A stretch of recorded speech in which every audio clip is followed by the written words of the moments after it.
Whoa. Bailey, wow.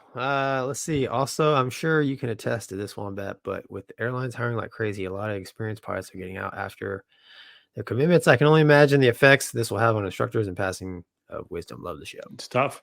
Uber and I were talking about that the other day, right? I had a fat Amy student. We were messaging, and he brought up a good point. It's like, I was like, this dude's good. And he was like, he was good.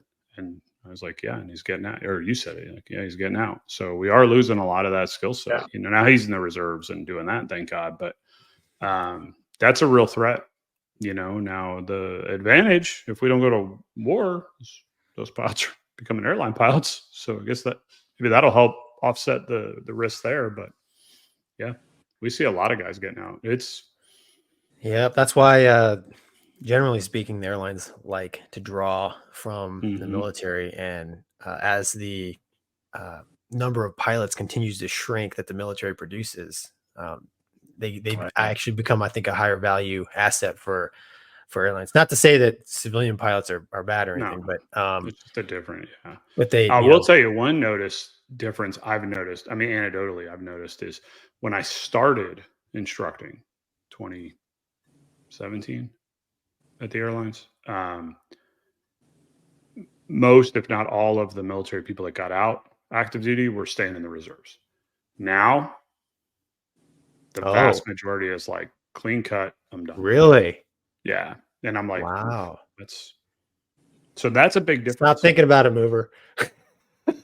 You're too late, dude. You're what we call vested. We have to realize too that the younger generation, because I think actually I'm the cutoff, because I was offered the blended retirement system. Oh yeah, and so the younger, that's right. But they don't. Some of them don't even. I don't know if they don't have the option or they get to choose. I think they don't have the option to get the pension anymore. What about medical? Right, because that was the thing. Like when I got out, so I had 13 years active, right? And when I got the airlines, I was like, oh, here we go with the reserves, working 2 jobs and blah, blah, blah. You're gone all the time. And the captains would always be like, you keep in the reserves, you keep in the reserves. And finally, like one dude, it was really cool. It was old A7 driver, Navy A7 driver, And I'm like, I know for the retirement. And he's like, retirement? He's like, dude, he goes, if you're worried about that piddly little retirement when you hit 60, you have totally screwed up your financials as an airline pilot. He goes, it's for the TRICARE.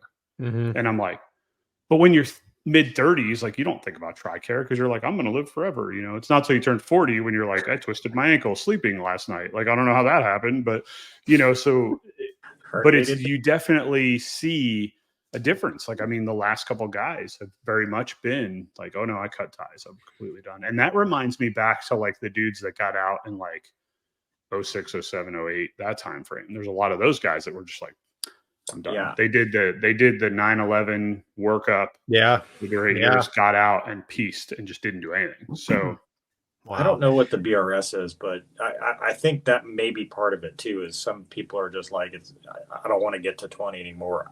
I don't know if it's optional or if it's mandatory for the younger generations. Yeah, I don't know. That's something I've noticed. It's interesting to me. That is interesting, man. That's crazy that, and I think that's even, they're even offering bonuses, right? For Air Force Reserve and maybe even Navy Reserve. Yeah. They offered me one. I laughed. I was like, I didn't take it. It's like, there's strings attached to this. What does that come with? Oh, just a 3-year commitment. When am I protected from a mobilization? After 2 years, you're not protected anymore. Yeah. When would I be mobilized? So basically what you're telling me is I could be a reservist for 2 years and then a postmaster at a FOB somewhere for a year. Like, no, I think I'll pass. MREs. They're good. Dude, we have a buddy. Pretty much. Dude.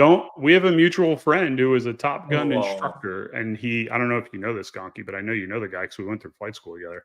He was Super Hornets, Top Gun instructor. And they pulled him out of Top Gun and sent him to Afghanistan forward air base or forward operating base to be a postmaster. I am not making this story up.